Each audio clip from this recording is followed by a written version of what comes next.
Elle a été méprisée par son mari, mais est sortie avec son ex-petite amie devenue millionnaire. Si cette histoire vous intéresse, n'oubliez pas de vous abonner à notre chaîne et dites-nous de quelle ville vous nous regardez. Nous continuons. Sophie observait la tasse de café intacte sur la table de la cuisine, tandis que les premiers rayons du soleil traversèrent la fenêtre. L'appartement était plongé dans un silence familier.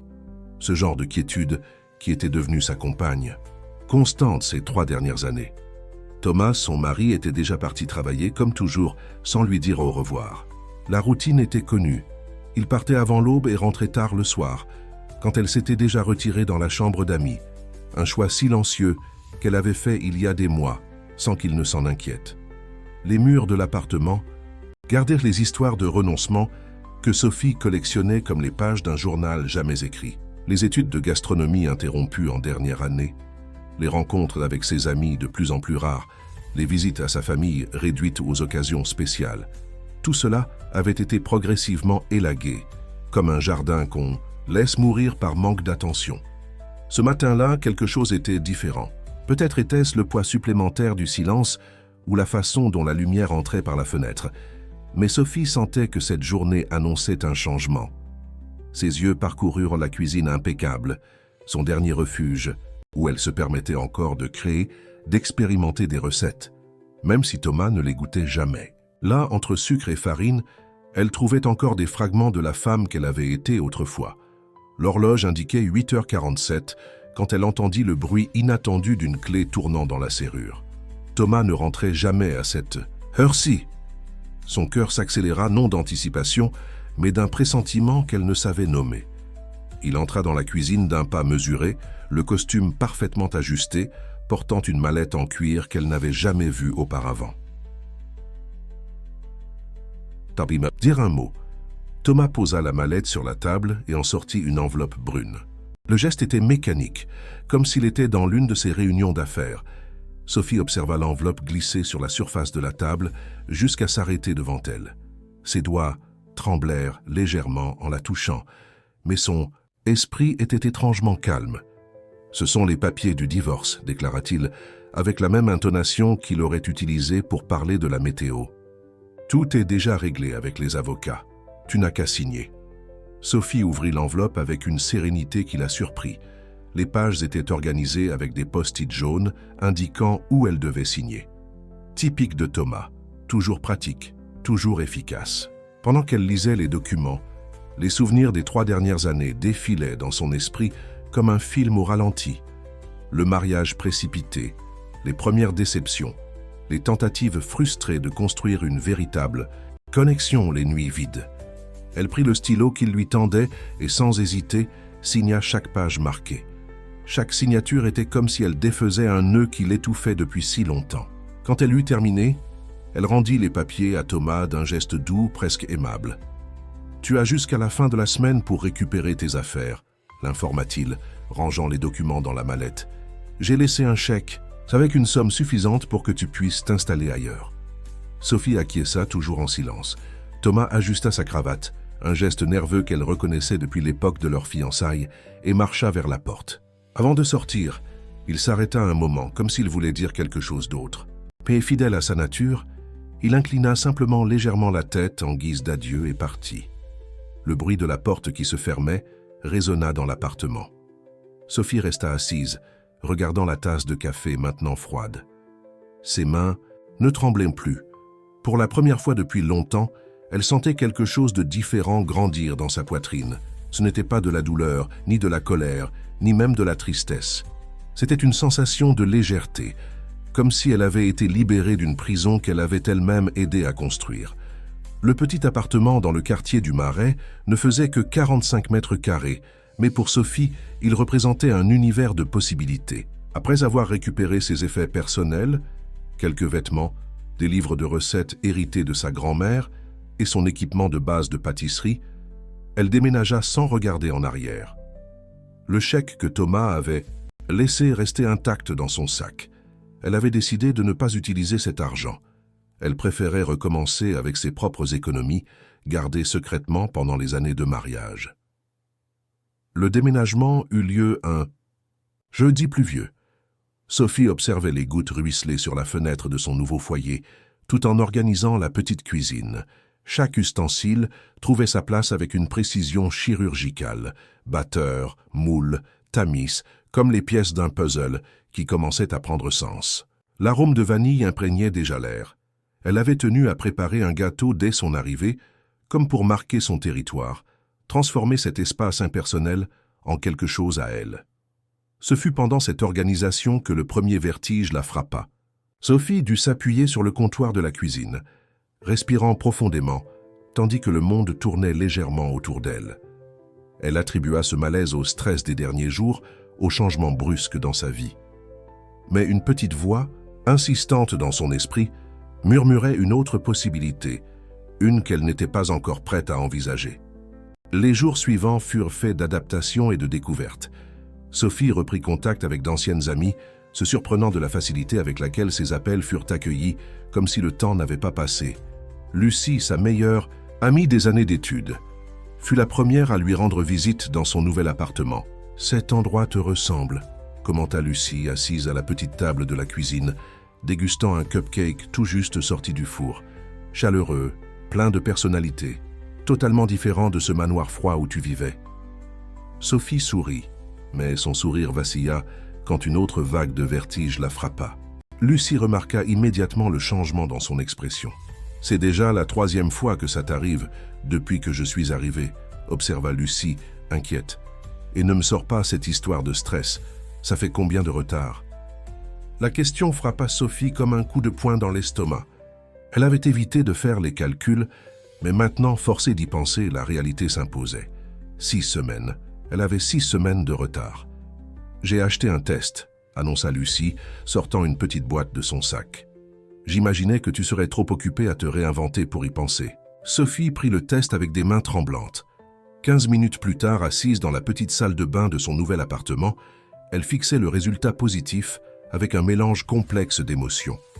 Des larmes silencieuses coulaient sur son visage, mais ce n'étaient pas des larmes de tristesse ou de désespoir. C'était comme si son corps libérait toute la tension accumulée ces dernières années.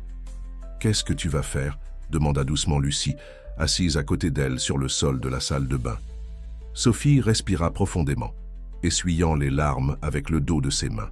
Son regard erra vers la petite cuisine visible à travers la porte ouverte de la salle de bain, s'arrêtant sur les livres de recettes soigneusement rangés sur l'étagère, sur les moules brillants, sur les pots d'ingrédients étiquetés de son écriture soignée. « Je vais faire ce que j'aurais dû faire il y a longtemps », répondit-elle avec une certitude qu'elle ne savait pas posséder.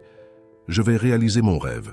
Je vais ouvrir ma propre pâtisserie. » Lucie serra sa main en silence, un geste qui véhiculait plus de soutien que 1000 mots n'auraient pu exprimer.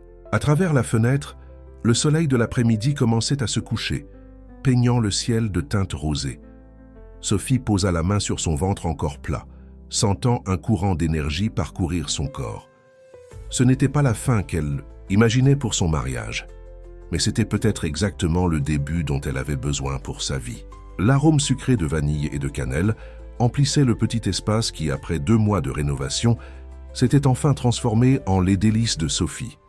Sophie observait fièrement le résultat de semaines de travail intense. Les murs d'un ton corail doux, les étagères en bois rustique exposant des gâteaux artisanaux, la vitrine réfrigérée remplie de pâtisseries colorées et le comptoir accueillant où les clients pourraient déguster ses créations avec une tasse de café spécial. Ces économies, combinées à un petit prêt, lui avaient permis de louer et de rénover l'ancien espace d'un fleuriste au cœur du quartier. Lucie, qui était devenue son associée minoritaire, avait insisté pour conserver certains éléments de l'ancien établissement, comme le mur végétal au fond et les grandes fenêtres qui laissaient la lumière naturelle inonder l'espace. Le ventre de 4 mois commençait à se faire discrètement visible sous le tablier personnalisé. Mais Sophie avait choisi de garder sa grossesse secrète pour les clients, non par honte, mais parce qu'elle voulait que son travail parle de lui-même. Les recettes qu'elle avait développées étaient un mélange de souvenirs affectifs, gâteaux et pâtisseries que sa grand-mère lui avait enseignés, avec des touches contemporaines qu'elle ajoutait après des heures de recherche et d'expérimentation. « Tu dois goûter ça », dit Sophie à Lucie, lui offrant une cuillère de la garniture qu'elle venait de préparer. C'était une combinaison de chocolat belge avec des fruits rouges et une touche subtile de poivre rose, sa dernière création. Lucie ferma les yeux en goûtant, laissant échapper un soupir d'approbation. C'est différent. Il y a quelque chose de familier, mais en même temps c'est surprenant. Comment fais-tu? Sophie sourit, caressant distraitement son ventre. Je crois que c'est comme la vie. Parfois, nous devons mélanger le connu avec le nouveau pour créer quelque chose de spécial. La clochette de la porte tinta, annonçant le premier client de la journée. Sophie ajusta son tablier et se prépara à l'accueillir, mais ses mots de bienvenue moururent dans sa gorge. Debout à la porte se trouvait un homme grand, aux épaules larges, vêtu d'un costume bien coupé qui ne parvenait pas à cacher sa nature décontractée. Ses yeux d'un vert profond, qu'elle connaissait si bien, la fixaient avec un mélange de surprise et de reconnaissance. « Sophie ?» La voix de Mathieu résonna exactement comme dans son souvenir, grave, mélodieuse, avec ce léger accent provincial que même des années passées dans la capitale n'avaient pas réussi à effacer. Le temps sembla se figer. 10 ans s'étaient écoulés depuis la dernière fois qu'elle l'avait vu, quand il était parti pour Londres à la recherche de sa grande opportunité dans le monde de la finance.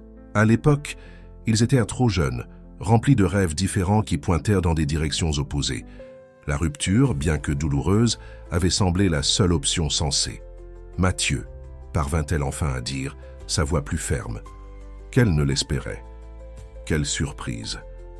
Il fit quelques pas dans la pâtisserie, ses yeux parcourant l'espace avant de revenir se fixer sur elle. « Alors tu as réalisé ton rêve », commenta-t-il, un sourire doux jouant sur ses lèvres.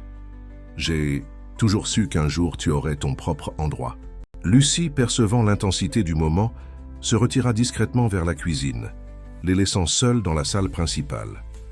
Le silence qui suivit n'était pas inconfortable, mais chargé de souvenirs non dits, de possibilités restées suspendues dans le temps.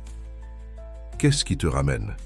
demanda Sophie, s'occupant à arranger quelques pâtisseries dans la vitrine pour dissimuler le tremblement de ses mains. Le sourire de Mathieu s'atténua légèrement. « Je suis revenu il y a quelques semaines. Ma sœur, Camille, elle... » Il fit une pause, respirant profondément. « J'ai dû revenir pour m'occuper de certaines choses. » Sophie sentit le poids dans ses paroles. Camille, qui était pratiquement une fille pour Mathieu depuis que leurs parents étaient partis, avait toujours été une présence lumineuse dans la vie de tous ceux qui la connaissaient. Quelque chose dans son expression disait que cette histoire avait plus de couches de douleur qu'il n'était prêt à partager. Dans les semaines qui suivirent la rencontre inattendue, Mathieu devint une présence constante à la pâtisserie. Il arrivait toujours à la même heure, peu après le déjeuner, quand l'activité était plus calme. Il s'asseyait à la table du coin, près de la fenêtre, et commandait un café avec n'importe quelle pâtisserie que Sophie suggérait. Parfois, il restait des heures, travaillant sur son ordinateur portable. D'autres fois, il observait simplement le mouvement de la rue, perdu dans ses pensées. Sophie remarquait à quel point il était différent du jeune homme qu'elle avait connu. Le succès professionnel était évident dans ses vêtements élégants et dans la montre discrète mais coûteuse qu'il portait. Cependant, il y avait une mélancolie dans ses yeux qui n'existait pas avant, une ombre qui apparaissait principalement quand il se distrayait en regardant le mur végétal, qui rappelait tant le jardin que Camille cultivait. Un après-midi particulièrement tranquille, alors qu'elle organisait un nouvel arrivage d'ingrédients, Mathieu s'approcha du comptoir avec une expression différente, plus légère. « Tu sais ce que ça me rappelle ?» demanda-t-il, montrant le gâteau à la cannelle qu'elle venait de placer dans la vitrine. « Cet après-midi chez ta grand-mère, quand nous avons essayé de faire un gâteau et que nous avons failli incendier la cuisine. » Sophie rit, se souvenant de l'épisode. « Tu as confondu cuillère à soupe et tasse dans la mesure de la farine, et tu étais tellement déterminée à m'apprendre à faire le glaçage que tu n'as même pas remarqué que le gâteau brûlait, » ajouta-t-il, ses yeux brillants à se souvenir. Le moment de détente fut interrompu par une vague soudaine de nausée qui frappa Sophie. Elle essaya de dissimuler, mais ses réflexes la trahirent, et elle dut s'appuyer sur le comptoir. Mathieu contourna immédiatement le meuble, la tenant doucement par le bras. « Tu vas bien ?» La préoccupation dans sa voix était sincère. Avant qu'elle ne puisse répondre, Lucie émergea de la cuisine, portant un plateau de cupcakes frais. En voyant la scène, elle posa tout sur le comptoir et courut aider son amie. « Sophie, tu dois t'asseoir un peu », dit fermement Lucie, lançant un regard significatif vers le tablier qui ne parvenait plus à cacher complètement le ventre de Sophie. Mathieu, percevant quelque chose qu'il n'avait pas remarqué auparavant, fit un pas en arrière. Ses yeux se fixèrent sur la silhouette de Sophie avec un mélange de surprise et de compréhension. « Tu es… » commença-t-il, mais n'acheva pas la phrase. Sophie acquiesça lentement, s'asseyant sur l'une des chaises que Lucie avait apportées. « 5 mois », confirma-t-elle, sa main se posant instinctivement sur son ventre. Le silence qui suivit était dense, chargé de questions non posées. Mathieu passa la main dans ses cheveux, un geste que Sophie reconnaissait de l'époque où il traitait des informations difficiles. « Le père », hésita-t-il, visiblement mal à l'aise de poser la question. « Ne sais pas », répondit simplement Sophie. « Et pour l'instant, je préfère que ça reste ainsi. » Mathieu acquiesça, respectant sa décision même sans la comprendre complètement. Ses yeux, cependant, ne parvenaient pas à se détourner de la petite protubérance qu'il remarquait maintenant clairement sous le tablier. « Ça a été difficile ?» demanda-t-il doucement, tirant une chaise pour s'asseoir à côté d'elle. Sophie sourit, un sourire sincère qui illumina son visage. « Différent de ce que j'imaginais, mais pas difficile. En fait, ça a été libérateur. » À ce moment, un groupe de clients entra dans la pâtisserie, apportant avec eux le bourdonnement de conversations animées. Lucie prit rapidement en « charge le service », laissant Sophie et Mathieu dans leur moment de confidence. « Tu as toujours été la personne la plus forte que j'ai connue », commenta Mathieu, sa voix chargée d'une admiration qui allait au-delà du moment présent. « Même quand nous étions jeunes, tu avais cette capacité incroyable de transformer les défis en opportunités. » Sophie sentit son cœur accélérer à ces paroles, non seulement pour le compliment, mais pour la façon dont il la regardait, comme s'il voyait non seulement qui elle était maintenant, mais toutes les versions d'elle qu'il avait connues au fil des ans. Le succès des délices de Sophie grandissait de façon organique. Ce qui avait commencé avec des clients du quartier s'était rapidement étendu à des commandes pour des dazies, événements et des fêtes.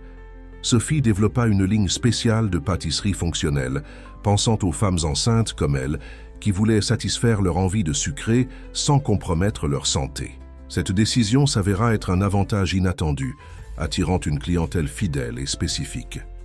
Un matin particulièrement animé, alors qu'elle finalisait une commande spéciale de mini brownies pour un événement d'entreprise, Sophie remarqua un monsieur discret assis à l'une des tables du fond. Il goûtait méthodiquement chaque article qu'il commandait, prenant des notes dans un petit carnet à couverture noire. Son visage lui semblait vaguement familier, peut-être d'un magazine ou d'une émission de télévision. Lucie, qui venait de revenir d'une livraison, s'approcha précipitamment du comptoir, les yeux écarquillés d'excitation. « Sophie, tu sais… »« Qui est ce monsieur ?» chuchota-t-elle, se penchant plus près. « C'est François Mercier, le critique gastronomique le plus respecté de la ville. Il écrit pour les principales revues du pays. » Le cœur de Sophie s'accéléra. Elle avait suivi les critiques de François pendant ses études de gastronomie, admirant sa capacité à décrire non seulement la saveur des plats, mais aussi l'histoire et l'émotion derrière chaque création. Mathieu, qui arrivait pour sa visite habituelle, perçut immédiatement l'atmosphère différente dans l'établissement. Avec l'expérience de ses années dans le monde des affaires, il reconnut instantanément le critique. Il s'approcha du comptoir où se trouvait Sophie, posant discrètement sa main sur son épaule en signe de soutien. « Respire profondément », murmura-t-il. « Tu fais exactement ce dont tu as toujours rêvé, et tu le fais très bien. » Le contact de Mathieu sur son épaule envoya un courant électrique dans son corps. Ces derniers jours, sa présence était devenue plus qu'un réconfort. C'était une ancre, un rappel constant qu'elle n'était pas seule dans ce voyage. Le moment fut interrompu quand François Mercier se leva et marcha jusqu'au comptoir. Son visage austère s'ouvrit en un sourire étonnamment chaleureux. « Mademoiselle Sophie ?» demanda-t-il tendant la main. « Je voudrais vous féliciter. Cela fait longtemps que je n'ai pas trouvé un endroit qui réussisse à combiner si bien tradition et innovation. Ce gâteau aux épices avec son coulis de fruits rouges, il m'a rappelé les gâteaux que ma grand-mère faisait, mais avec une touche complètement contemporaine. » Sophie sentit ses jambes trembler légèrement, reconnaissante, pour la présence ferme de Mathieu à ses côtés. Merci, monsieur Mercier. C'est un honneur de vous recevoir ici. S'il vous plaît, appelez-moi François, sourit-il, sortant une carte de sa poche.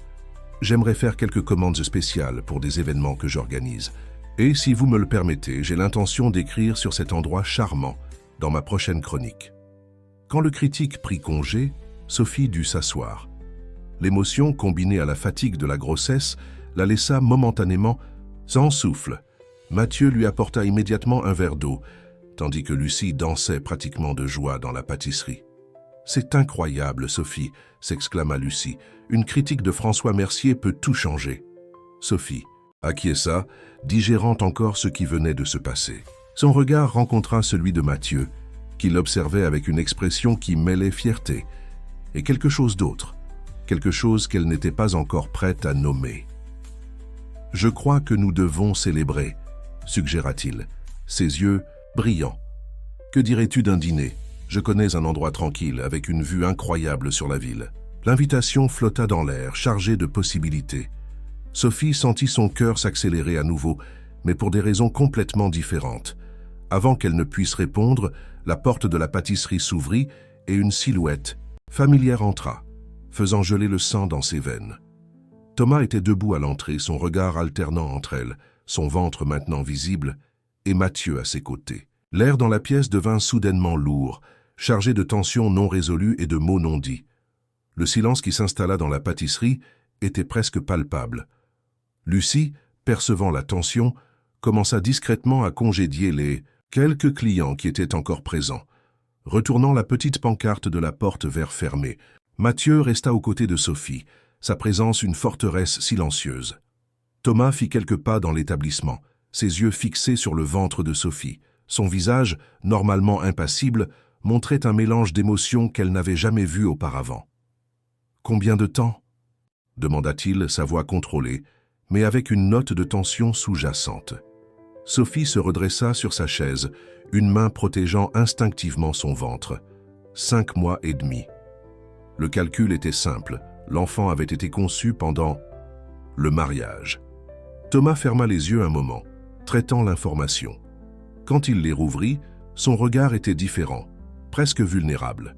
« Pourquoi ne pas me l'avoir dit ?» demanda-t-il, faisant un pas de plus vers elle.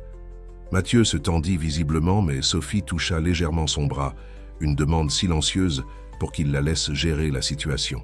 « Te le dire ?» répéta Sophie, sa voix étonnamment calme. « Thomas, ces derniers mois de notre mariage, tu me regardais à peine. Nous passions des semaines sans avoir une vraie conversation. Quand tu m'as remis les papiers du divorce, tu n'as même pas demandé comment j'allais. » Thomas passa la main sur son visage, un geste rare d'inconfort. Les choses étaient compliquées. « Non, elles ne l'étaient pas, » répondit Sophie, se levant lentement. « Elles étaient très simples, en fait. Tu n'as jamais voulu un vrai mariage, tu voulais un partenariat convenable. J'ai essayé d'être ce que tu voulais, j'ai façonné ma vie pour correspondre à tes standards, mais ça n'a jamais été suffisant. » La climatisation bourdonnait doucement en arrière-plan, seul son dans l'ambiance chargée de tension. Lucie observait la scène depuis la porte de la cuisine, prête à intervenir si nécessaire. Mathieu restait silencieux, respectant le moment, mais sa posture indiquait qu'il était attentif à tout mouvement. « J'ai commencé une thérapie », déclara abruptement Thomas. « Après ton départ, j'ai réalisé certaines choses. J'ai le droit de participer à la vie de mon enfant. » Sophie sentit une vague d'émotions contradictoires. Colère, tristesse, une pointe de pitié. « Participer ?» questionna-t-elle doucement.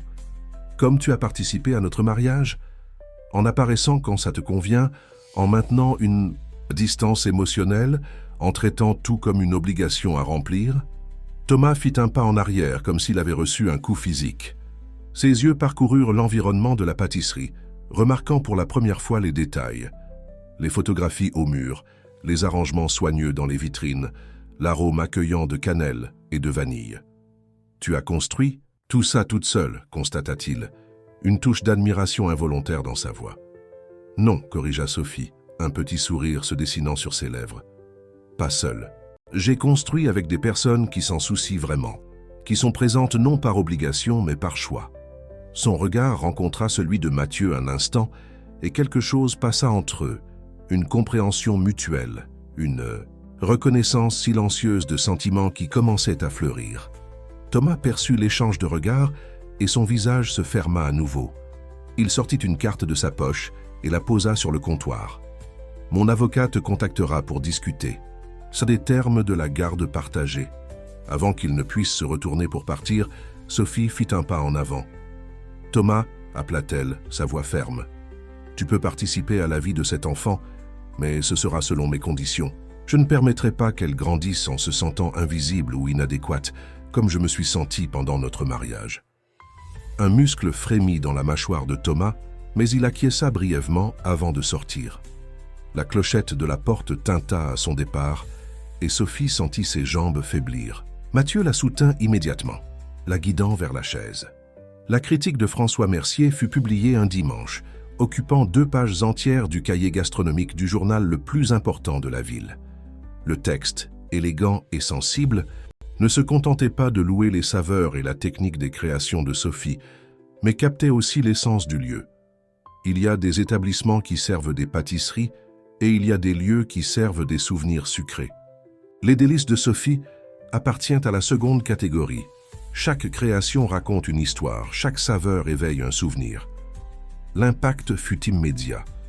Le lundi, une file se forma à la porte avant même que la pâtisserie n'ouvre. Lucie dut engager 2 serveuses supplémentaires en urgence, tandis que Sophie se démultipliait en cuisine pour maintenir la qualité et le standard de chaque article. « Nous avons besoin de plus d'espace », commenta Lucie un après-midi particulièrement animé, équilibrant 3 plateaux de cupcakes, et plus d'employés, et définitivement un meilleur système d'organisation. Sophie acquiesça, passant la main sur son front en sueur, tout en finalisant une nouvelle fournée de cookies. Son corps, maintenant avec presque 6 mois de grossesse, commençait à protester contre les longues heures debout. C'est alors qu'elle sentit une présence familière derrière elle. « Tu as une minute ?» demanda doucement Mathieu, son visage, préoccupé en remarquant sa fatigue évidente.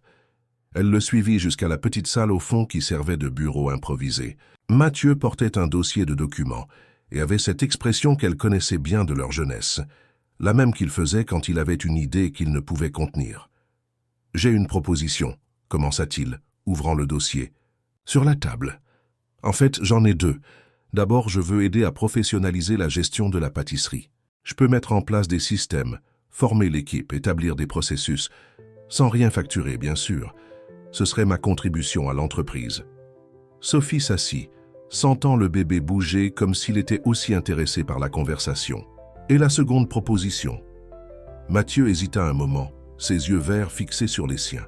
« Il y a un bien immobilier à vendre, à 3 pâtés de maison d'ici, une vieille maison, avec un jardin à l'arrière. L'espace est 3 fois plus grand que celui-ci, et avec quelques rénovations, il pourrait devenir non seulement une pâtisserie plus grande, mais aussi un café-école où tu pourrais donner des cours, partager ton savoir. » Le cœur de Sophie s'accéléra. L'idée d'agrandir l'entreprise lui traversait déjà l'esprit, mais la réalité financière la faisait toujours reculer. « Mathieu, je n'ai pas les moyens de... » « Moi si, » l'interrompit-il gentiment. « Et avant que tu ne dises non, ce n'est pas un cadeau, c'est un investissement. Nous serons associés 50% chacun. Tu gardes totale autonomie créative et de gestion de la cuisine. Je m'occupe de la partie administrative et financière. » Sophie se leva, marchant jusqu'à la petite fenêtre. Le soleil de l'après-midi peignait le ciel en tons de rose et d'orange, rappelant le glaçage d'un de ses gâteaux préférés. Son esprit était en ébullition. « Pourquoi ?» demanda-t-elle finalement, se retournant pour le regarder dans les yeux. « Pourquoi faire ça ?»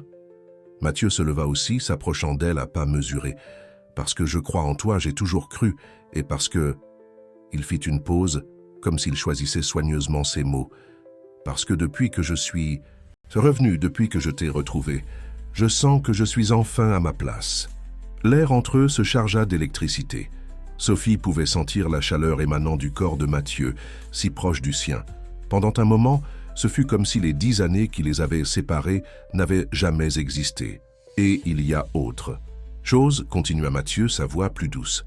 La maison a un appartement à l'étage. Ce serait parfait pour toi et le bébé. Plus d'espace, plus de sécurité, et tout près du travail. Sophie sentit des larmes se former dans ses yeux. Ce n'étaient pas des larmes de tristesse ou de confusion, mais de reconnaissance. Reconnaissance que parfois la vie offre des secondes chances déguisées en défis. « J'ai besoin de réfléchir », murmura-t-elle, sa voix altérée par l'émotion. Mathieu sourit, ce sourire qu'elle connaissait si bien, qui illuminait non seulement son visage, mais semblait réchauffer tout l'environnement. « Bien sûr, prends le temps dont tu as besoin, mais sache que, quelle que soit ta décision concernant l'association, je veux aider. Non pas parce que tu en as besoin, mais parce que tu mérites tout le soutien possible pour faire grandir ton rêve encore plus. » Une semaine après la proposition de Mathieu, Sophie décida de visiter la propriété. La maison était encore plus impressionnante qu'elle ne l'imaginait. Une construction des années 40, avec un plafond haut, de grandes fenêtres et un jardin qui semblait sorti d'un conte de fées. L'appartement à l'étage supérieur était spacieux et aéré, avec un balcon qui donnait sur le jardin. Cet espace, expliquait Mathieu, alors qu'il marchait au rez-de-chaussée, pourrait être transformé en zone principale de la pâtisserie. Cette salle latérale serait parfaite pour les cours et les ateliers. Et regarde ce jardin, ça donnerait un café en plein air incroyable.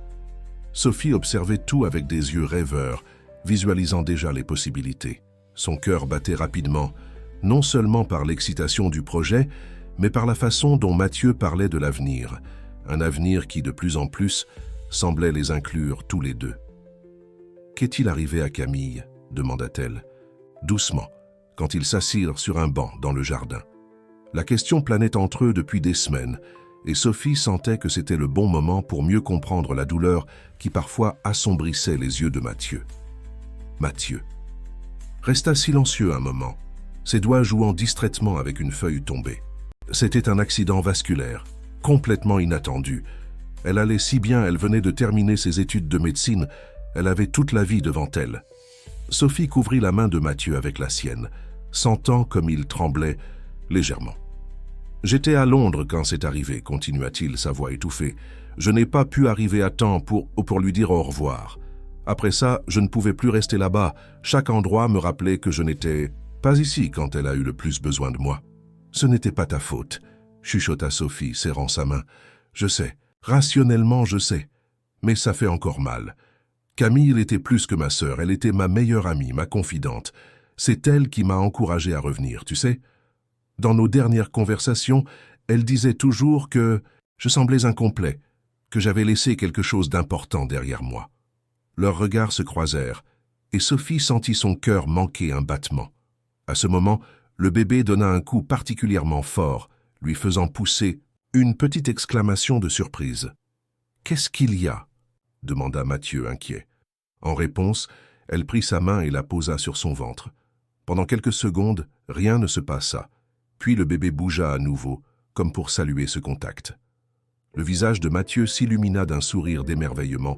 « Pur. C'est incroyable, » murmura-t-il, fasciné par la sensation. « Elle a été plus agitée ces derniers temps, » commenta Sophie, sans se rendre compte qu'elle avait révélé le sexe du bébé. « Elle ?» demanda Mathieu, ses yeux brillants. Sophie rougit légèrement. « Oui, je l'ai découvert à la dernière échographie. Je ne l'avais encore dit à personne, pas même à Lucie. »« Une fille » répéta-t-il doucement, sa main toujours sur le ventre de Sophie. « As-tu déjà choisi un prénom ?» Sophie hésita un moment, puis répondit « Je pensais à Camille. » Le son qui s'échappa de la gorge de Mathieu était un mélange de rire et de sanglots. Ses yeux se remplirent de larmes, mais son visage irradiait une joie que Sophie n'avait pas vue depuis son retour. « Tu n'es pas obligé. » commença-t-il, mais elle l'interrompit. « Je le veux, si ça ne te dérange pas, bien sûr.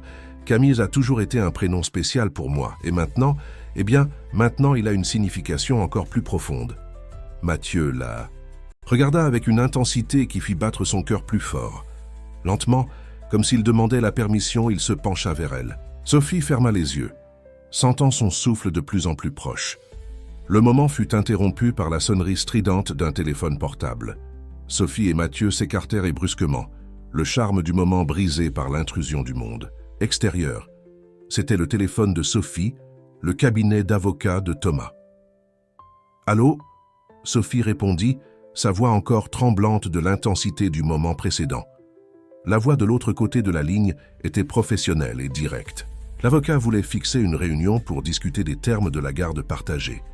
Thomas était disposé à offrir un soutien financier substantiel, mais exigeait une participation active aux décisions concernant l'enfant. Mathieu observait le changement dans l'expression de Sophie pendant qu'elle écoutait. Ses doigts, qui quelques instants auparavant avaient senti les mouvements doux du bébé, étaient maintenant étroitement entrelacés sur ses genoux. Après avoir raccroché, Sophie resta silencieuse quelques instants, son regard perdu dans le jardin devant elle. Le soleil de l'après-midi filtrait à travers les feuilles des arbres, créant des motifs dansants sur le sol. « Thomas veut fixer une réunion, » dit-elle finalement, « pour discuter de la garde. » Mathieu s'ajusta sur le banc. Maintenant, une distance respectueuse, mais sa présence restait réconfortante. « Comment te sens-tu à ce sujet ?» « Confuse, » admit-elle. « D'un côté, c'est bien qu'il veuille participer. Camille mérite d'avoir un père présent. Mais d'un autre côté, elle fit une pause, cherchant les mots justes. « J'ai peur qu'il traite la paternité comme il a traité notre mariage, comme une obligation, quelque chose à gérer et à contrôler. »« Tu n'es pas seul dans cette situation, » dit doucement Mathieu. « Quelle que soit ta décision, je serai là pour te soutenir. » Sophie se tourna vers lui, ses yeux brillants de larmes contenues. « Pourquoi es-tu comme ça, si présent, si authentique ?»« Parce que c'est qui je suis, » répondit-il simplement. « Et parce que, parce que certains sentiments ne changent pas avec le temps. Ils mûrissent simplement, comme un bon vin. » Le silence qui suivit était différent du précédent. Il n'était pas chargé de tensions non résolues, mais de compréhension mutuelle, de vérité qui commençait à émerger. « À propos de la proposition d'affaires, » commença Sophie, changeant délibérément de sujet, « j'y ai beaucoup réfléchi, et je pense que nous pouvons la faire fonctionner. Mais j'ai besoin de maintenir mon indépendance, j'ai besoin de savoir que je peux prendre des décisions concernant la pâtisserie. » Sans te sentir contrôlé, compléta gentiment Mathieu. « Sophie, la dernière chose que je veux est de te limiter. Ma proposition est justement pour donner plus d'ailes à tes rêves, pas pour couper tes ailes. » À ce moment, un groupe d'oiseaux s'envola du jardin, leurs ailes battant en synchronie contre le ciel orangé du soir. Sophie les observa pensive. « Nous aurons besoin d'un contrat très bien élaboré, » dit-elle finalement.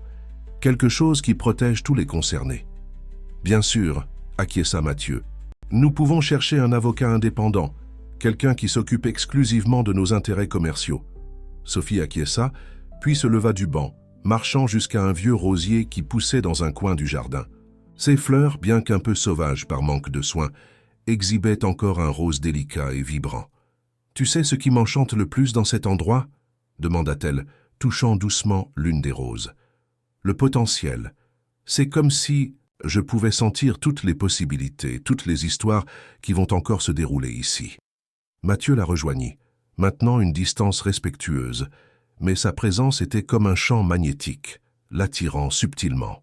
« Des histoires comme des cours de pâtisserie pour enfants ?» suggéra-t-il.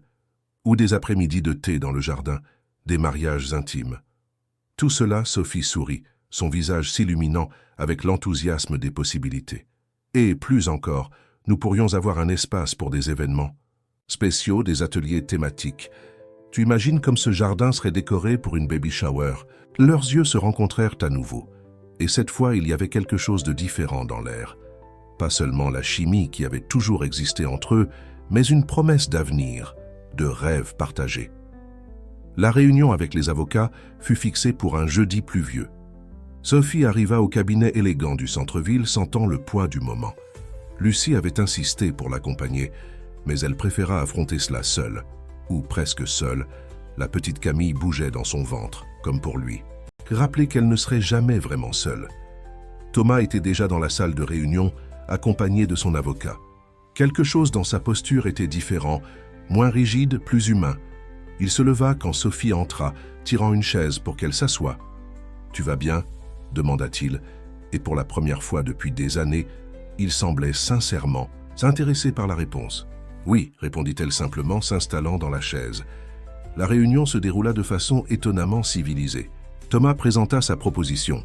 En plus du soutien financier, Il voulait participer aux décisions importantes, avoir droit à des visites régulières après la naissance, être consulté sur les questions de santé et d'éducation. J'ai aussi commencé à fréquenter un groupe de soutien pour pères, mentionna-t-il presque timidement. J'apprends beaucoup sur la paternité responsable, sur la présence effective. Sophie l'observait avec un mélange de surprise et de prudence. C'était comme si elle découvrait une version différente de Thomas, une qu'elle avait toujours espéré connaître pendant leur mariage. « Pourquoi maintenant ?» demanda-t-elle doucement. « Pourquoi ce changement ?» Thomas resta silencieux un moment, ses doigts tambourinant légèrement sur la table. « La thérapie m'a aidé à comprendre beaucoup de choses. Sur moi, sur la façon dont j'ai été élevé, sur les schémas que j'ai répétés sans m'en rendre compte. Je ne veux pas que notre fille grandisse avec un père émotionnellement absent comme j'ai grandi. » La sincérité dans sa voix prit Sophie par surprise. Pour la première fois, elle vit de la vulnérabilité dans les yeux de son ex-mari, une reconnaissance sincère de ses erreurs. « Et il y a autre chose, » continua Thomas, hésitant.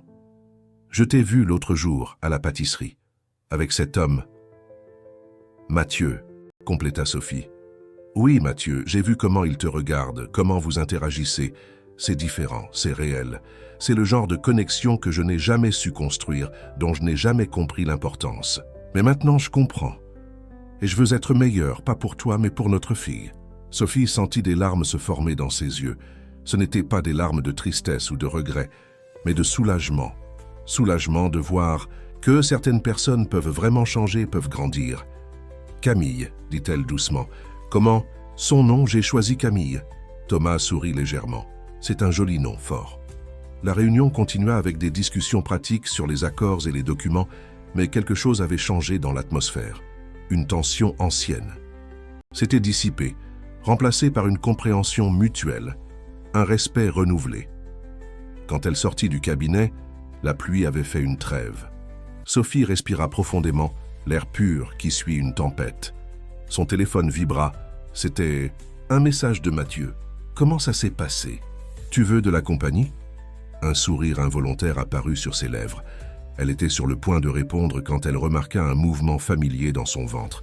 C'était comme si Camille répondait aussi, donnant son propre signe d'approbation. « On peut se retrouver au café près du cabinet » tapota-t-elle. « J'ai des nouvelles. Surtout. » La réponse vint presque instantanément. « Je suis en route. Et Sophie, quelle que soit la nouvelle, je suis là. » Sophie rangea le téléphone dans son sac, son cœur léger pour la première fois depuis longtemps. Devant elle, un arc-en-ciel commençait à se former dans le ciel de la ville, comme si la nature voulait symboliser que, parfois, les plus grandes beautés surgissent après les tempêtes les plus intenses. La rénovation de la vieille maison avançait à un rythme accéléré. Mathieu avait engagé une équipe spécialisée dans la restauration de bâtiments historiques, s'assurant que chaque détail soit préservé tout en adaptant l'espace à sa nouvelle fonction. Le jardin, autrefois abandonné, commençait à prendre vie sous les soins d'un paysagiste que Sophie avait personnellement sélectionné. « Le sol original de la salle principale est un trésor », commenta l'architecte, montrant la mosaïque de carreaux de ciment qu'ils avaient découverte sous des couches de vieilles moquettes. « Avec une restauration adéquate, ce sera magnifique. » Sophie parcourait l'espace en travaux, son ventre de 7 mois maintenant bien visible, imaginant comment chaque pièce serait. L'ancienne bibliothèque serait transformée en salle de cours pratique, avec des plans de travail en marbre et des équipements professionnels. Le salon deviendrait le café principal, conservant la cheminée originale comme point focal. Lucie supervisait l'installation des équipements de la cuisine industrielle, s'assurant que tout soit conforme aux spécifications exactes que Sophie avait planifiées. « Regarde ça », appela-t-elle enthousiaste. « Les fours sont arrivés, et ils sont exactement comme tu les voulais. » L'appartement à l'étage subissait également des transformations. Mathieu avait insisté pour ajouter un ascenseur discret, pensant au confort de Sophie et du bébé. Les chambres avaient été peintes en tons doux et la plus grande, destinée au bébé, avait une vue privilégiée sur le jardin. « Je pensais », commenta Mathieu un après-midi, alors qu'il revoyait les plans dans le bureau temporaire installé dans l'une des pièces, que nous pourrions utiliser l'espace de la véranda arrière pour des événements privés. Ce serait parfait pour de petites célébrations, des baby showers. Il s'arrêta de parler en remarquant que Sophie était distraite, caressant son ventre avec une expression préoccupée. « Tout va bien ?» demanda-t-il, s'approchant immédiatement. « Oui » sourit-elle, prenant sa main et la posant sur son ventre. Camille n'est particulièrement agitée aujourd'hui. Je crois qu'elle aussi est impatiente avec tous ces changements.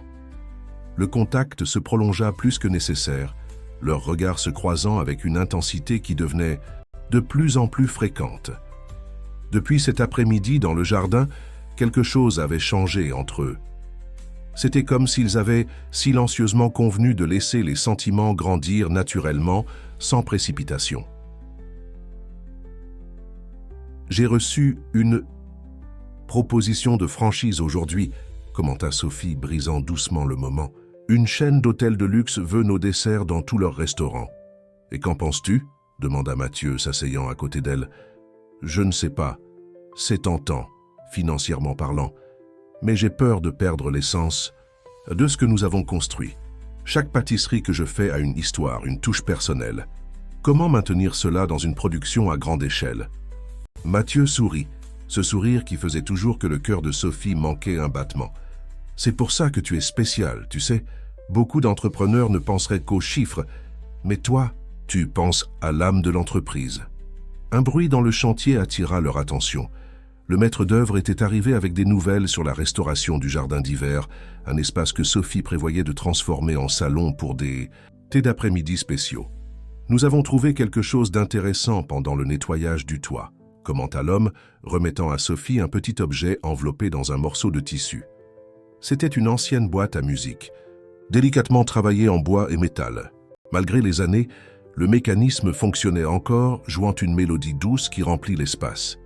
On dit que cette maison a appartenu à une famille de musiciens, commenta Mathieu, observant Sophie examiner la boîte avec fascination.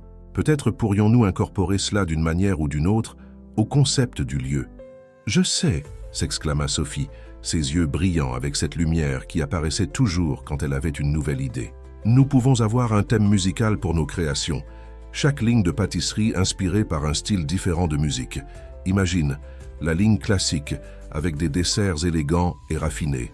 La ligne jazz avec des combinaisons inattendues de saveurs. Son enthousiasme était contagieux. Mathieu l'observait parler, gesticulant avec animation, et sentit son cœur s'élargir avec une certitude qui grandissait depuis des semaines. Il était irrémédiablement amoureux d'elle. Non pas du souvenir de la jeune femme qu'il avait connue des années auparavant, mais de cette femme forte, créative et déterminée qu'elle était devenue.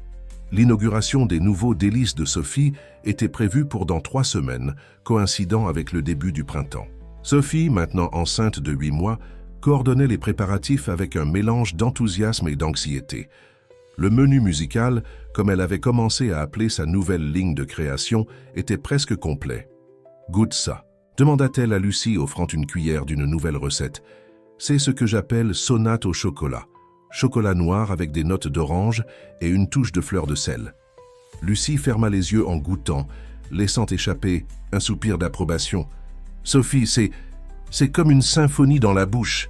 Chaque saveur apparaît au bon moment, comme différents instruments dans un orchestre. » Thomas, qui était devenu une présence plus constante et moins tendue dans sa vie, goûtait aussi régulièrement les nouvelles créations. Lors d'une de ses visites hebdomadaires pour suivre l'évolution de la grossesse, il surprit Sophie avec une suggestion inattendue. « Que penses-tu d'inclure des cours de musique pour femmes enceintes dans l'espace ?» demanda-t-il, observant l'ancienne boîte à musique qui décorait maintenant l'une des étagères. « J'ai lu quelques études sur les bienfaits de la musique classique pour les bébés. Nous pourrions créer un programme spécial, combinant des cours de pâtisserie avec des sessions musicales. » Sophie le regarda avec surprise. C'était la première fois que Thomas montrait un intérêt sincère pour l'aspect créatif de l'entreprise. « C'est une idée intéressante, » admit-elle. « Nous pourrions faire des partenariats avec des professeurs de musique. »« Je peux aider avec ça, » interrompit doucement Mathieu, entrant dans la pièce. « Camille était violoniste, elle donnait des cours aux enfants. Je connais plusieurs musiciens grâce à elle. » Un silence délicat tomba sur l'environnement. C'était la première fois que Mathieu mentionnait sa sœur en présence de Thomas. Celui-ci, percevant l'importance du moment, acquiesça simplement avec respect. « Bon, je dois y aller, » annonça Thomas, se levant. J'ai une séance de thérapie dans une demi-heure. Sophie, n'oublie pas le rendez-vous avec l'obstétricienne lundi. Après son départ, Mathieu s'approcha de Sophie, qui organisait quelques échantillons de pâtisserie pour une dégustation qui aurait lieu plus tard. « Comment te sens-tu » demanda-t-il, remarquant qu'elle semblait plus fatiguée que d'habitude. « Bien » répondit-elle automatiquement, puis s'arrêta, se corrigeant. « En fait, un peu débordée. Il y a tant de choses qui se passent en même temps. L'inauguration, le bébé, les nouvelles recettes. » Mathieu prit doucement l'assiette de ses mains, la posant sur le comptoir. « Viens avec moi, » dit-il, tendant la main. « Je veux te montrer quelque chose. » Il la conduisit jusqu'au jardin d'hiver, maintenant complètement restauré. Le soleil de l'après-midi entrait par les vitraux colorés, créant des motifs dansants sur le sol. Au centre de l'espace, il y avait un piano ancien qu'elle n'avait jamais vu auparavant. « Il appartenait à Camille », expliqua Mathieu, sa voix douce. « Il est resté rangé toutes ces années. J'ai pensé qu'ici serait l'endroit parfait pour lui. » Sophie toucha doucement les touches, produisant des notes isolées qui résonnèrent dans l'environnement. « C'est magnifique », murmura-t-elle. « Tu sais ce que Camille disait toujours ?» continua Mathieu, s'asseyant sur le banc du piano et invitant Sophie à s'asseoir à côté de lui. « Que la musique, comme l'amour, n'a pas besoin d'être parfaite pour être vraie. Parfois, ce sont les petites imperfections qui rendent quelque chose unique. » Leurs regards se croisèrent et Sophie sentit son cœur s'accélérer. Mathieu était si proche qu'elle pouvait sentir sa chaleur, compter les nuances de vert dans ses yeux. « Sophie, » commença-t-il, sa voix presque un murmure, « je sais que c'est peut-être trop tôt, qu'il y a beaucoup de choses qui se passent dans ta vie en ce moment, mais je dois dire, À ce moment, Sophie sentit une contraction forte, différente de celle qu'elle avait eue ces derniers jours. Son visage dut montrer de la douleur, car Mathieu s'alarma immédiatement. « Qu'est-ce qu'il y a? Tout va bien ?»« Je crois... » Elle respira profondément, sentant une autre contraction. « Je crois que Camille a décidé qu'elle veut participer à ce moment aussi. » L'hôpital était étrangement calme pour un jeudi après-midi. Mathieu conduisait avec une prudence supplémentaire, jetant des regards inquiets à Sophie sur le siège passager qui respirait profondément entre les contractions. Lucie avait déjà été prévenue et était en route, apportant la valise, que Sophie avait laissée préparer à la maison. « Ça ne devait pas être comme ça », murmura Sophie entre respirations contrôlées. « Il manque encore 3 semaines. L'inauguration... » « L'inauguration peut attendre », l'interrompit doucement Mathieu, garant la voiture à l'entrée des urgences. « Maintenant, l'important c'est vous deux. » Aux urgences, tout se passa rapidement. L'équipe médicale était déjà avertie. L'obstétricienne de Sophie avait été contactée pendant le trajet. Pendant qu'il remplissait le formulaire d'admission, Mathieu tenait la main de Sophie, offrant un soutien silencieux. « Je dois prévenir Thomas », se rappela-t-elle entre une contraction et une autre. « Il a le droit d'être ici. » Mathieu acquiesça, prenant déjà son téléphone pour faire l'appel. Son cœur se serra un peu à l'idée de devoir partager ce moment, mais il savait que c'était la bonne chose à faire. Sophie observa la gentillesse de ce geste, sentant une vague d'affection pour lui. Thomas arriva 20 minutes plus tard, portant encore le costume de la réunion qu'il avait interrompu. Son visage habituellement composé montrait une préoccupation sincère. « Comment va-t-elle » demanda-t-il. À Mathieu, qui attendait dans le couloir pendant que Sophie était examinée. « Les contractions sont régulières. Le médecin a dit que le travail progresse rapidement. » Les 2 hommes restèrent silencieux, un de chaque côté du couloir, unis par leur préoccupation pour Sophie et le bébé.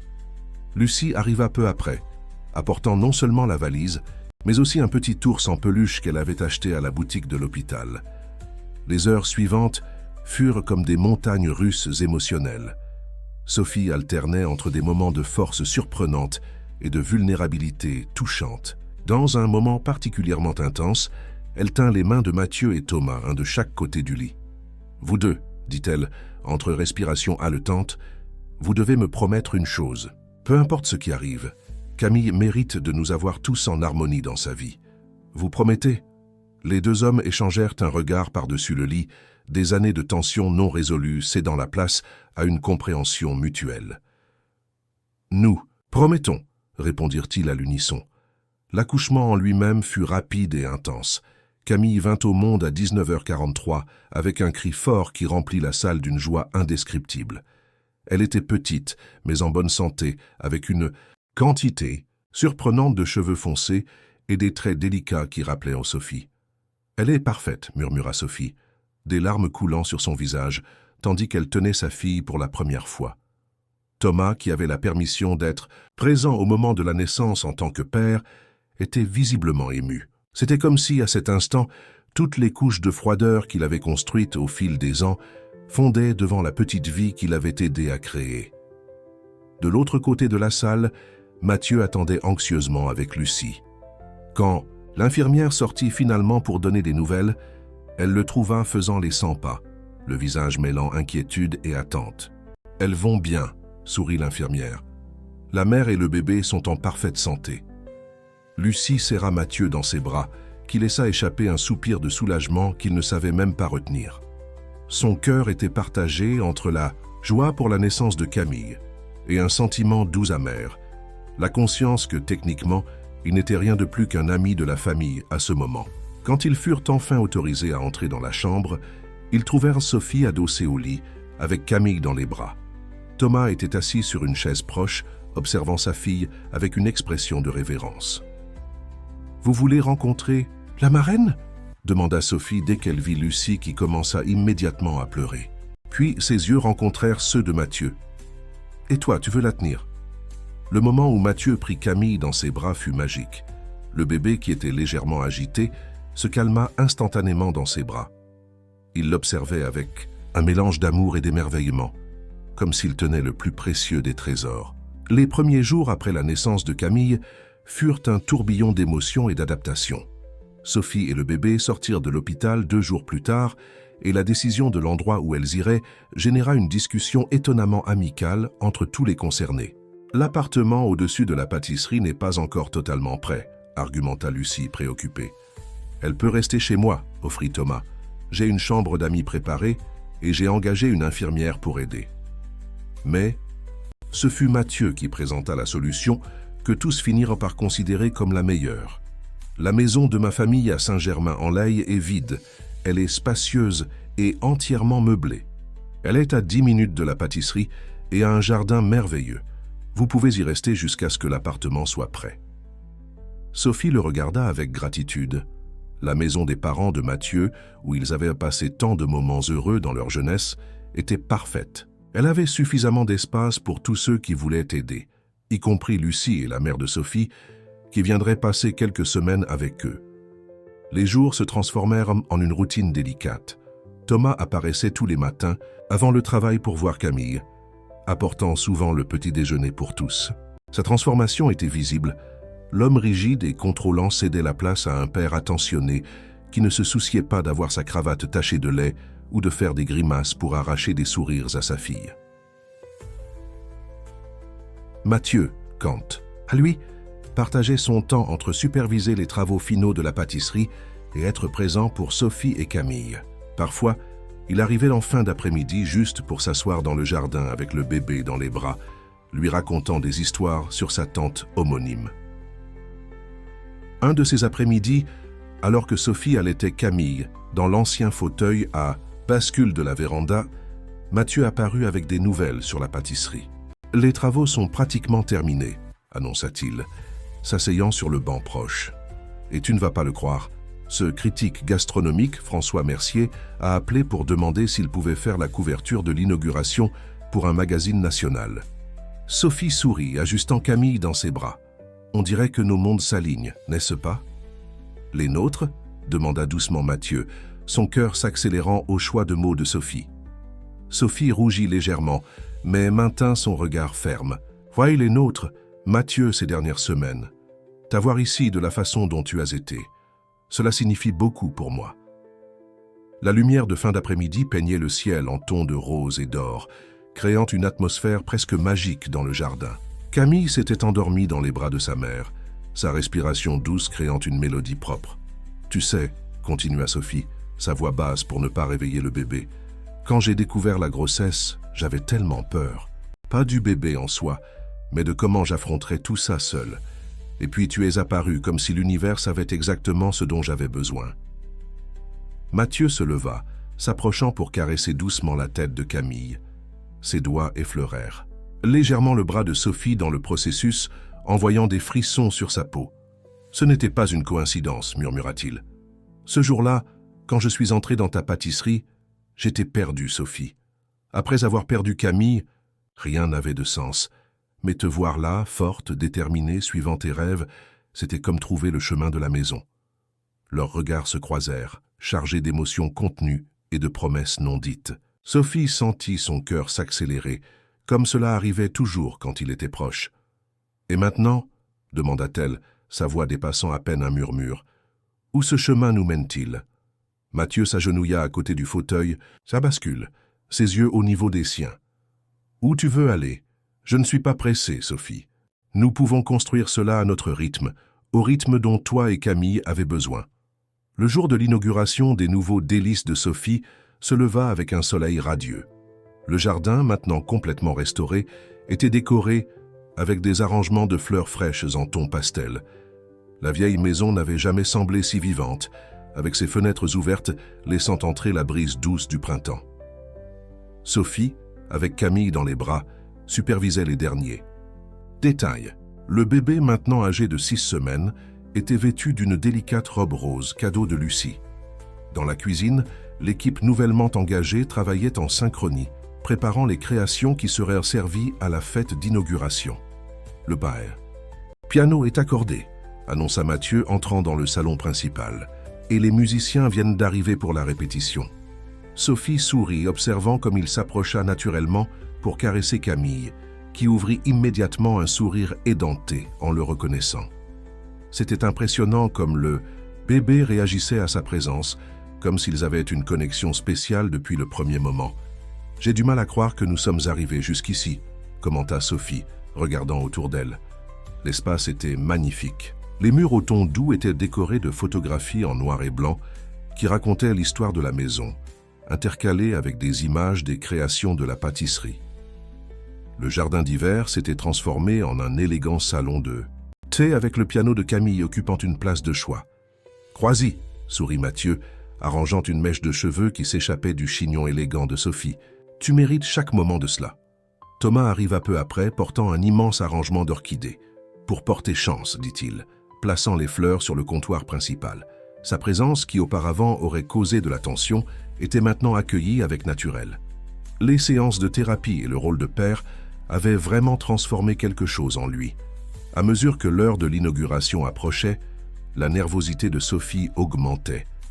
Lucie s'en aperçut et prit gentiment Camille des bras de son amie.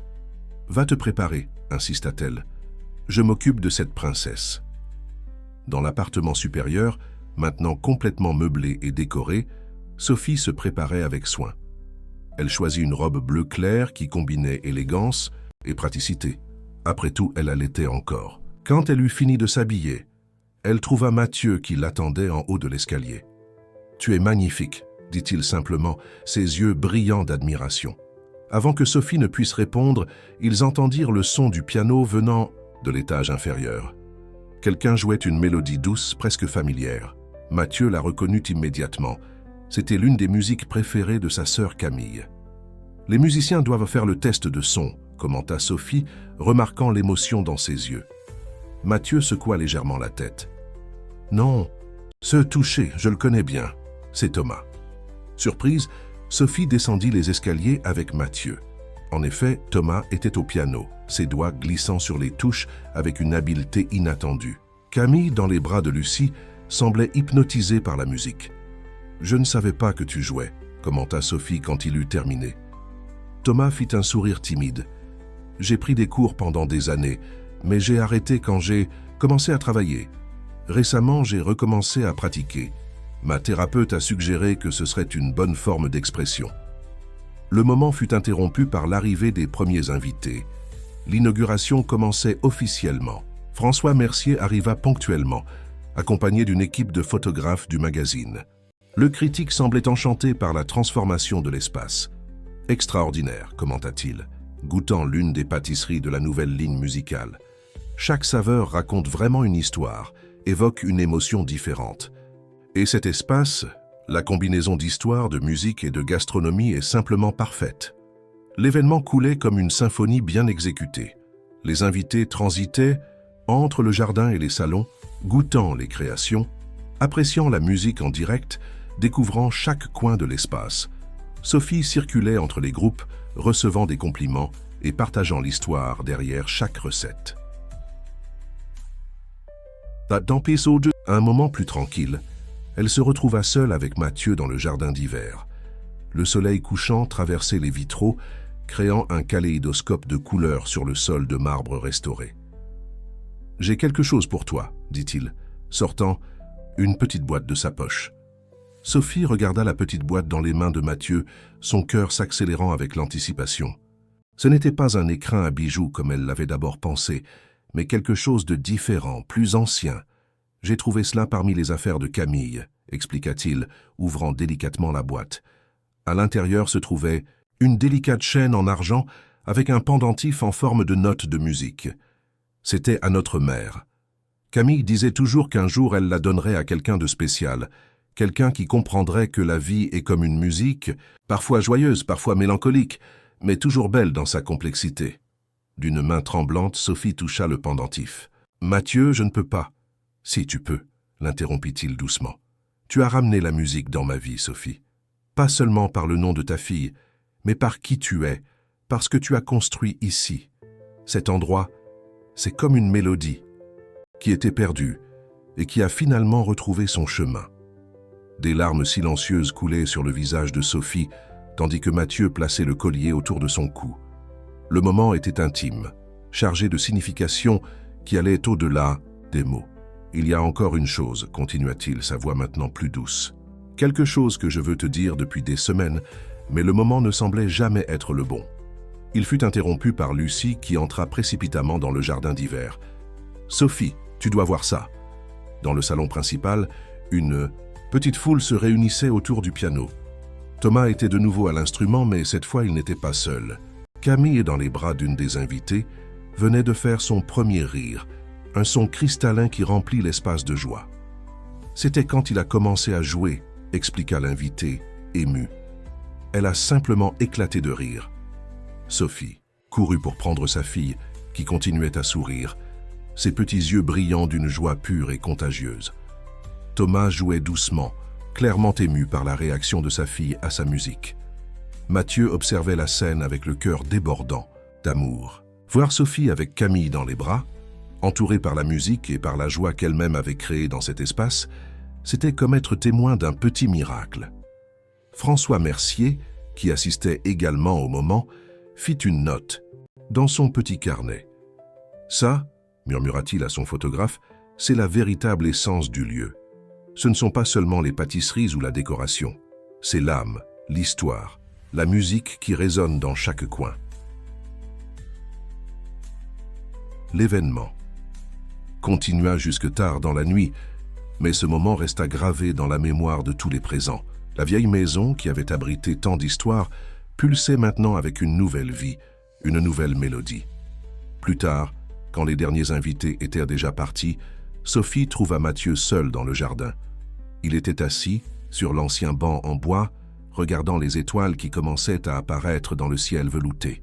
« À propos de ce que tu allais me dire, » commença-t-elle, s'asseyant à côté de lui, dans le jardin d'hiver.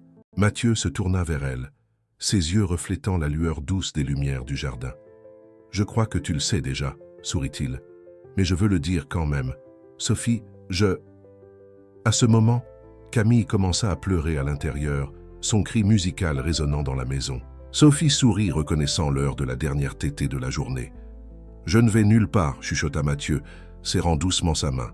« Nous avons tout le temps du monde. » Sophie acquiesça, sentant une paix profonde dans son cœur. Elle se leva pour aller s'occuper de sa fille, mais avant d'entrer, elle se retourna une dernière fois vers Mathieu. « Moi aussi, » dit-elle simplement, un sourire illuminant son visage. 6 mois s'écoulèrent depuis l'inauguration. Les délices de Sophie étaient devenues un succès absolu, avec des files quotidiennes et des réservations faites des semaines à l'avance. L'espace pour les cours était toujours plein, Sophie partageant ses connaissances entre débutants enthousiastes et professionnels en quête de perfectionnement. Un samedi matin particulièrement animé, alors qu'elle préparait sa fameuse sonate au chocolat pour un mariage, Sophie observait par la fenêtre de la cuisine une scène qui réchauffait son cœur. Mathieu était dans le jardin avec Camille, maintenant âgée de 8 mois, lui, montrant les différentes fleurs qui poussaient dans les parterres. Le bébé, qui rampait déjà avec aisance, avait développé une personnalité marquante, douce comme les gâteaux de sa mère, musicale comme la tante qu'elle n'avait jamais connue, et curieuse comme le père qui faisait maintenant un point d'honneur à participer activement à sa vie. Thomas apparaissait régulièrement, tenant sa parole d'être présent, et avait trouvé son propre rythme dans la paternité. « Regarde qui est arrivé », annonça Lucie, entrant dans la cuisine avec un magazine dans les mains.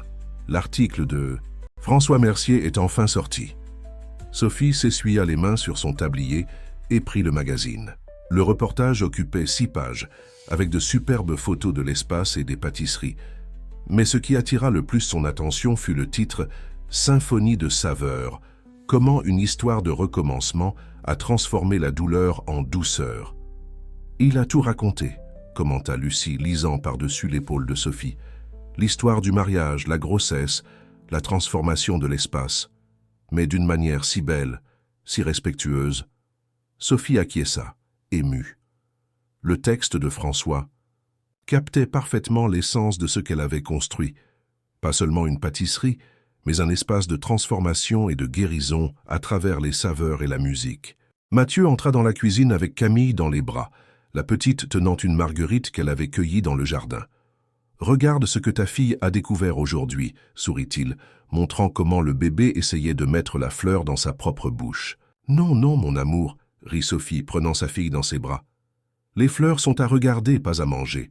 Maman a quelque chose de bien meilleur pour toi. » Pendant qu'elle nourrissait Camille avec une compote maison de fruits, une autre, de ces créations qui avaient du succès auprès des mères fréquentant la pâtisserie, Sophie observait comment sa vie avait complètement changé en un peu plus d'1 an.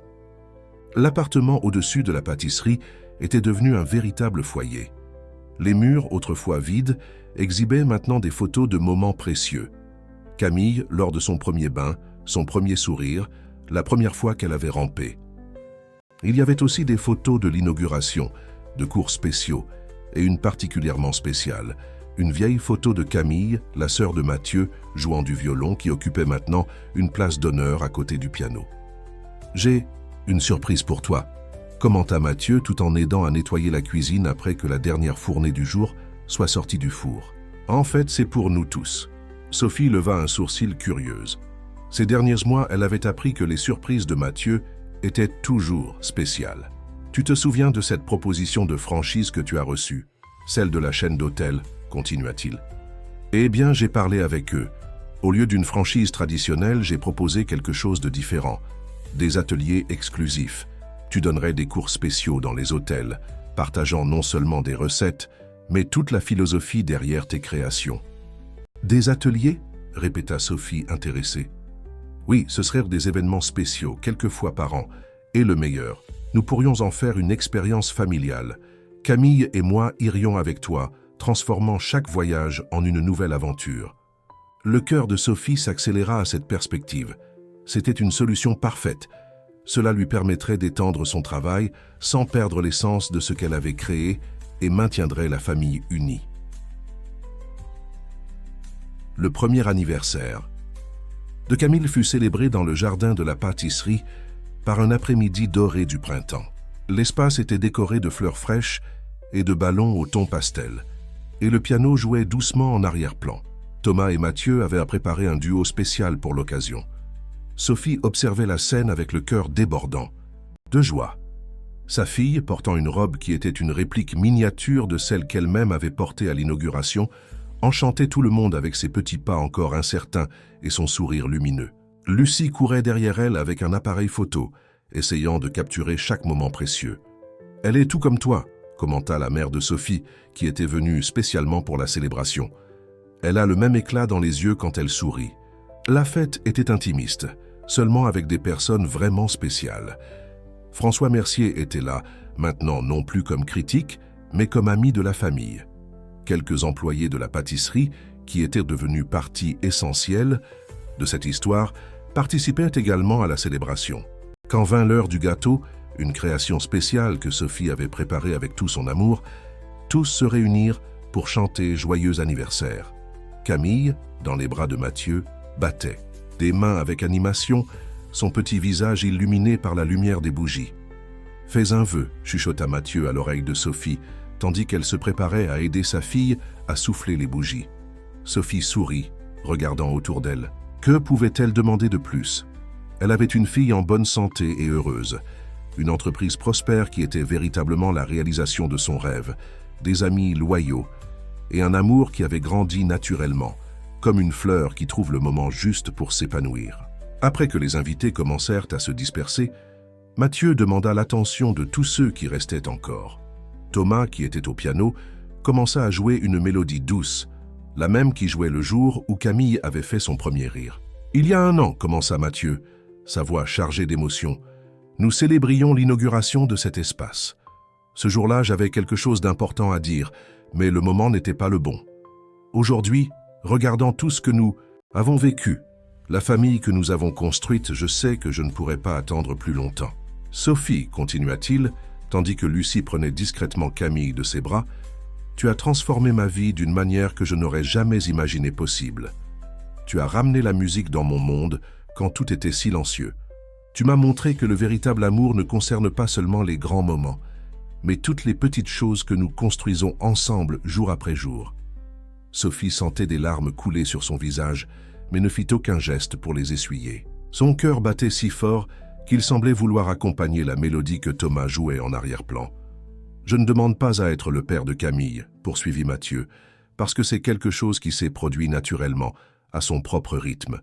Ce que je demande, c'est la chance de continuer à écrire notre histoire ensemble, de transformer chaque jour en une nouvelle page de cette recette que nous créons. Sophie, veux-tu m'épouser ?» La réponse de Sophie ne vint pas en mots. Au lieu de cela, elle s'agenouilla avec lui, prit son visage entre ses mains et l'embrassa, un baiser doux et profond qui portait toutes les promesses de l'avenir qu'ils construiraient ensemble. Camille, dans les bras de Lucie, laissa échapper un rire cristallin, comme si elle bénissait ce moment de sa joie pure. Thomas au piano transforma doucement la mélodie en une version instrumentale de Somewhere Over the Rainbow, la chanson préférée de l'ancienne Camille.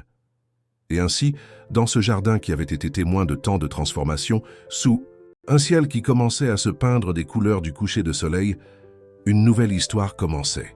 Pas une fin heureuse, car les fins ne sont que des illusions, mais un nouveau départ, doux comme le plus parfait des gâteaux, musical comme la plus belle des symphonies et réel comme l'amour qui fleurit des expériences les plus inattendues de la vie. Le mariage fut célébré 6 mois plus tard, dans le même jardin où Mathieu avait fait sa demande. Sophie choisit une date spéciale, le jour où l'ancienne pâtisserie avait ouvert ses portes pour la première fois, marquant le début de son parcours de transformation. La cérémonie fut intimiste, mais remplie de signification. Camille, maintenant âgée d'1 an et demi, était resplendissante dans sa petite robe de demoiselle d'honneur, portant un petit panier avec des pétales de rose qui servaient plus à jouer qu'à joncher le chemin. Ses petits pas étaient déjà plus assurés, et elle charmait tout le monde avec sa personnalité vivante. Lucie était bien sûr la témoin, et Thomas surprit tout le monde quand Sophie l'invita à jouer du piano pendant la cérémonie.